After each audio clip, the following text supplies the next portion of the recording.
This is a protective shield that he is using because he is afraid. Defensiveness in relationships is brutal, it's damaging, it's toxic and corrosive for the relationship. It sucks the life out of the relationship. In this video, I'm going to explain how to engage instead if you are tending to be defensive in your relationship. More importantly, I think for my audience, is how to respond instead if you are finding your partner engaging with you with defensiveness. Let's get into it. I'm Dr. Don Russell of the Russell Healing Institute, and we help women in extremely difficult marriages to narcissistic partners flourish in the relationship, be their best self, and consequently improve the relationship through their own being the best self. Check out the link below. I also want to remind you that I'm a psychotherapist. I've been a psychotherapist for almost 30 years, helping couples and individuals live their best life. But I'm not your therapist. So this is not therapy we're doing right here in this video. This is information for you, okay? Information and education. Let's dig in. Defensiveness, like I say, it's toxic, it's corrosive, it's damaging, and it's one of the most frequent complaints that we hear from women that are in relationship with a narcissist husband.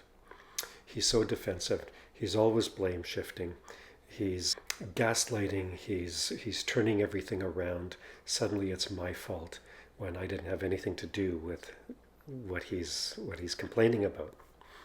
So briefly, I want to talk about, okay, so when you hear the term and when you hear the description, maybe you've got feedback from your narcissist partner that you're defensive.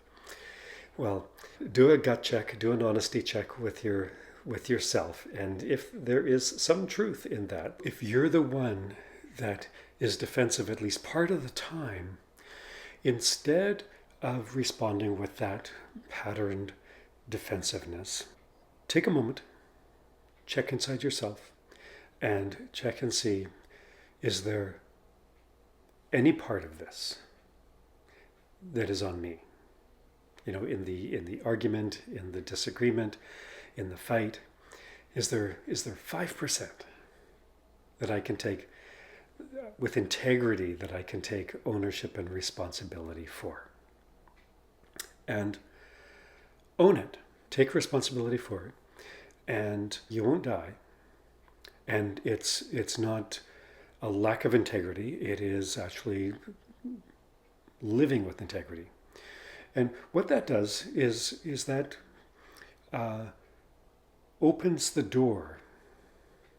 It's an invitation for your partner to take some responsibility instead of doing the defensiveness thing, right? And so you may not be satisfied with him taking as much responsibility for the problem or the conflict as you believe he ought, but chances are he'll be willing, maybe not immediately, but maybe the next day, to take some responsibility.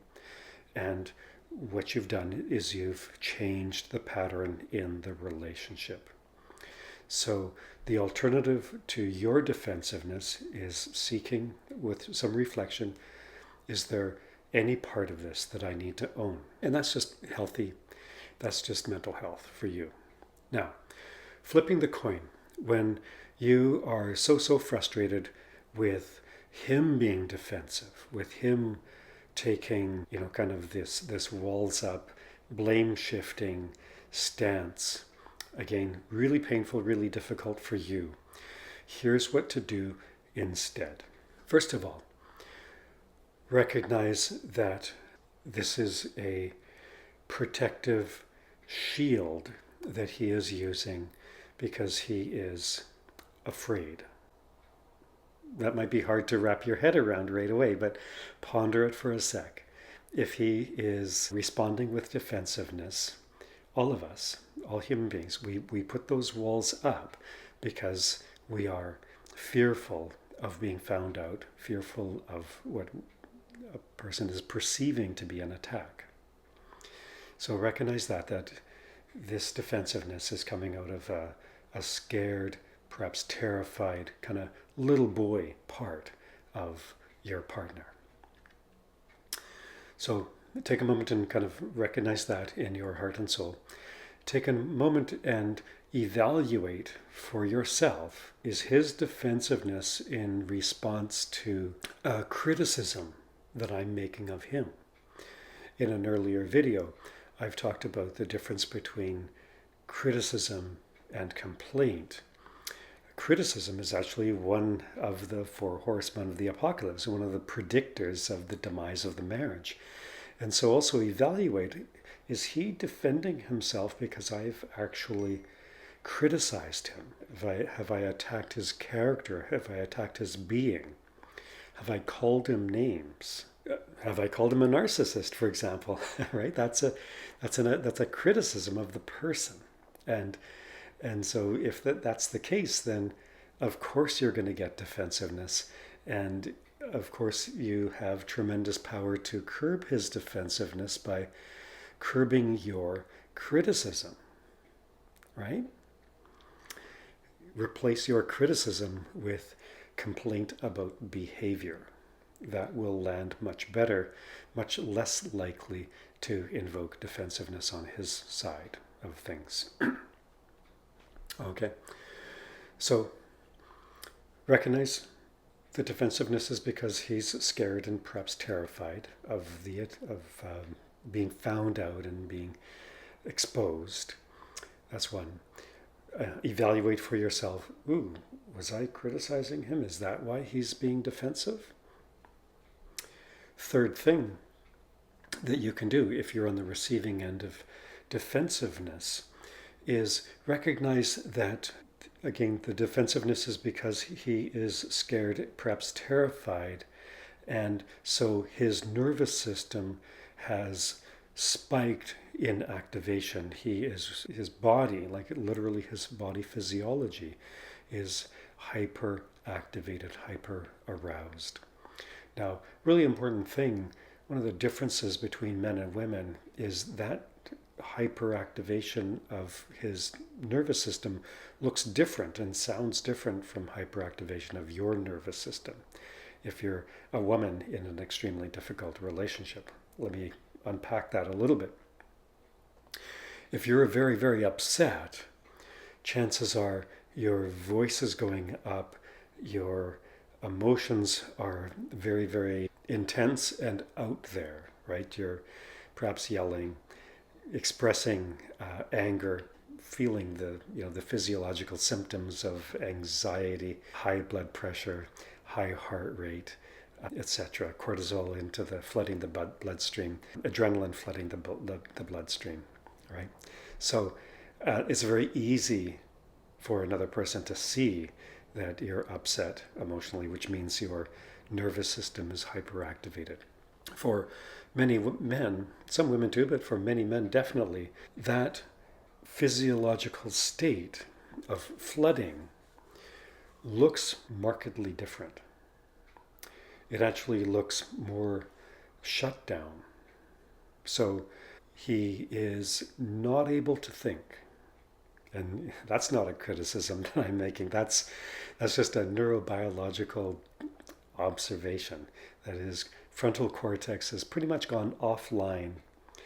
He's in sort of this survival mode, not able to process information effectively, not able to hear you.